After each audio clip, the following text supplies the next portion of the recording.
So those shapes, the first shapes that I show you, these ones, we already know that I'm doing it with this A, the fifth of the major D chord. So I know that I have another A here, so I can do it.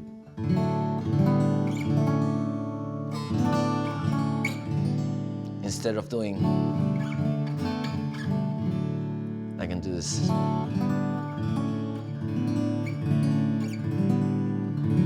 And get a different sound. So we already saw that these ones as well.